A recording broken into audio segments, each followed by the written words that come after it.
Right now on the upside, time to get your ducks in a row because we have a full show full of good news. And we'll go anywhere for a story, including Under the Sea, where one professor is teaching from the most unusual classroom anywhere in America. Plus, a girl, a dream, and a journey to Sesame Street. So you have got to see how she got there. It's today on The Upside. It's time to look up. Let's talk about See, this. that's a great idea. To enjoy stories showing the brighter side of life. A catalyst for growth. Well, you don't see that every day. Showing good people doing great things. This is my purpose. Turning troubles into triumphs. What a creative solution. Everyday heroes rising up to inspire hope. Right now on The Upside.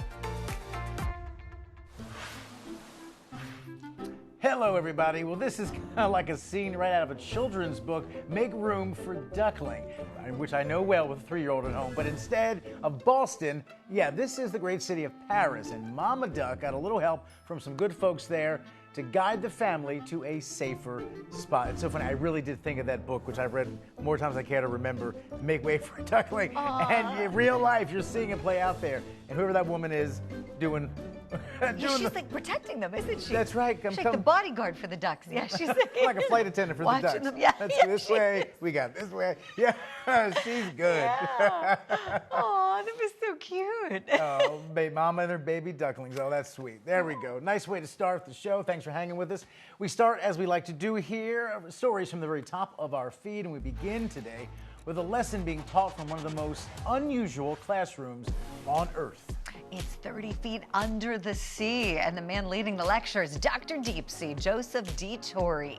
He's now halfway to his goal. Remember the story we told you about this guy? He is spending 100 days living and teaching inside of a bubble. The Navy veteran teaches at the University of South Florida, and it hasn't been easy, but he's getting some inspiration from some swimmers who are going by. How do you make sure that this works? How does that happen? What happens, true story, the other night, what happens when thunder takes out a generator and shorts out an entire transformer and the island of Key Largo goes dark? I gotta tell you, the science is important. The inspiration that we're giving to these kids. When I'm high-fiving a little girl in this window, oh my God. Like, I don't care how many days. See, a little human contact goes a long way, especially when you're living underwater, right? And get this, if this guy makes it to day 100, that's his big goal, he will then hold the record for consecutive days living underwater. Then his experience will be used as part of research on how the human body responds to long-term exposure to extreme pressure. That's kind of, that was my number one question after 3+ months. Sure. Yeah, I'm sure it's all pressurized in there, but there has to be some kind of effect on sleeping, breathing, eating, or something, you know, so the results should be fascinating. Bravo to him. Is it good? Right. That's really the question. It's pretty, yeah. but is it it's good? Cool, is it? Yeah, I don't know. We'll get him on the show to talk about it. Exactly. Yeah. Oh, he's got to come on as a guest. Yeah. Yes, we have to request that interview. Oh my gosh! Well, we're going to stay under the sea. Excuse me, for the next story for you. Try saying that 3 times fast. Where the people make a living on the water have developed a solution to keep the water alive.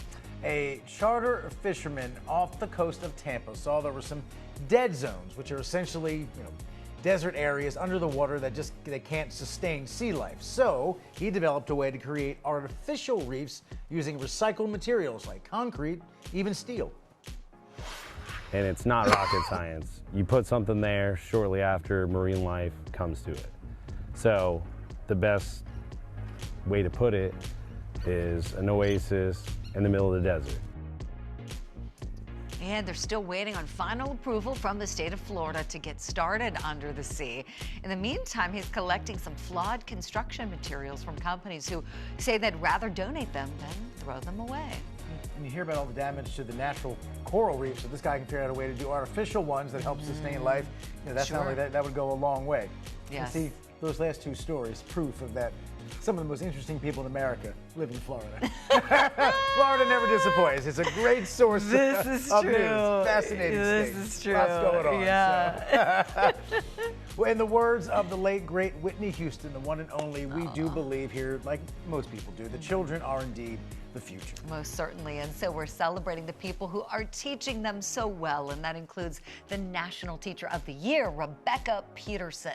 Mrs. Peterson teaches high school math in Tulsa, Oklahoma. And look at this. She was honored at the White House by the President and the First Lady. Oh, I love it. Miss Peterson spreads the joy of her students on her One Good Thing blog. Something good that happened in her class every day. She encourages her students to do the same in their own journals, right? There's always something to be grateful for.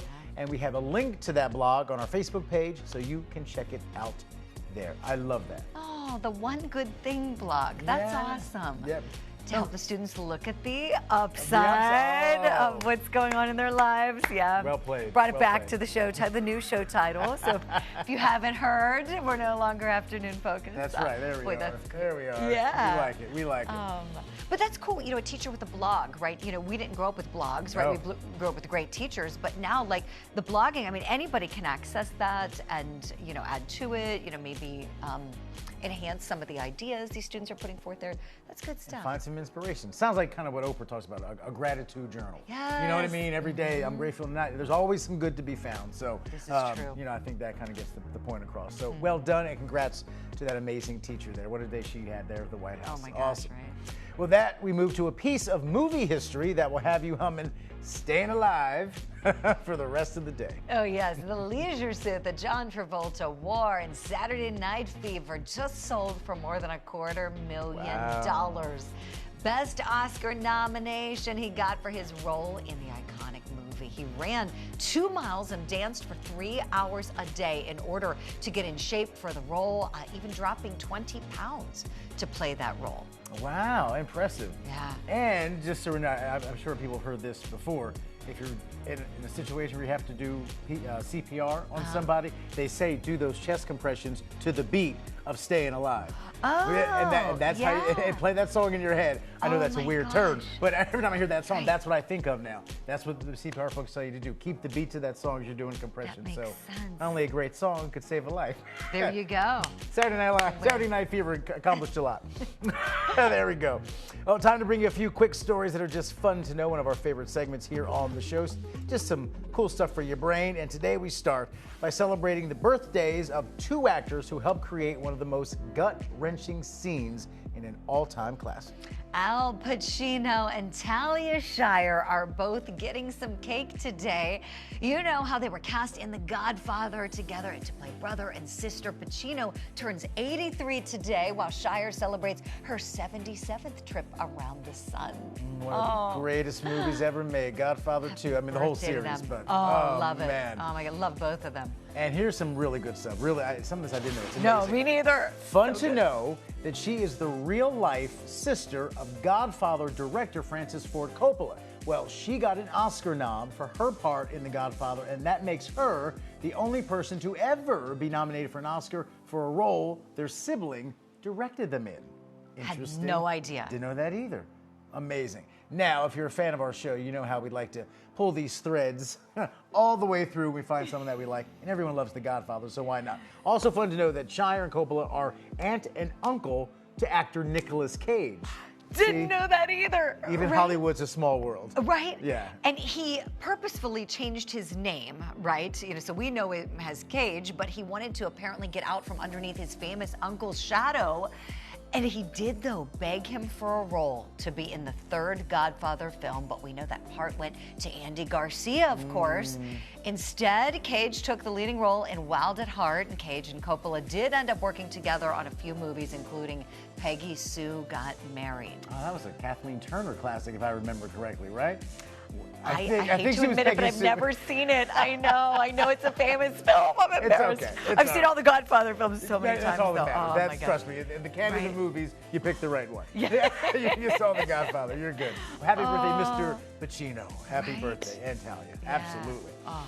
Well, coming up, a young woman is sharing how she got to Sesame Street. Pursuing your dreams is going to be challenging. but there won't be a perfect time. So if you believe, just try and it can happen.